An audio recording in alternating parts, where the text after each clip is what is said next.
নমস্কাৰ, মই বাস্তু কনসালটেন্ট অৰ্পণ দত্ত। আপোনালোকৰ মাজৰ কোনোবাই যদি এখন নতুন মাটি কিনিছে আৰু ভাবিছে আমি ঘৰ বনোৱাৰ আগতে এই মাটিখিনি আমি শুদ্ধি কৰোঁ।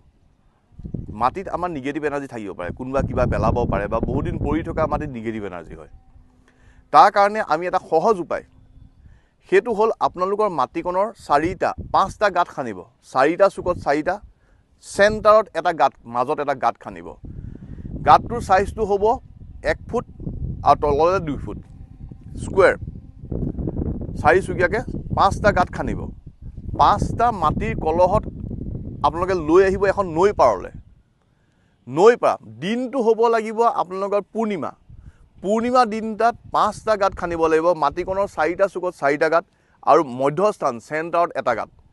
একেদিনাই আপোনালোকে 5টা কলহত 5 কলহ পানী লৈ যাব লাগিব নৈৰ পৰা।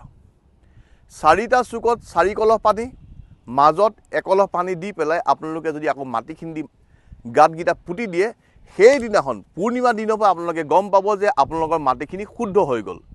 যদি আপোনালোকে নতুনকৈ মাটি কিনিছে বা আপোনালোকৰ মাটিও আছে, ঘৰ বনোৱা উপযোগী মাটি আপোনালোকে বনাম ভাবিছে, এই সৰু উপায়টো কৰক আৰু এটা পূৰ্ণিমাৰ পিছত আপোনালোকৰ মাটিকণ পজিটিভ এনাৰ্জি কৰি পেলাওক। ধন্যবাদ।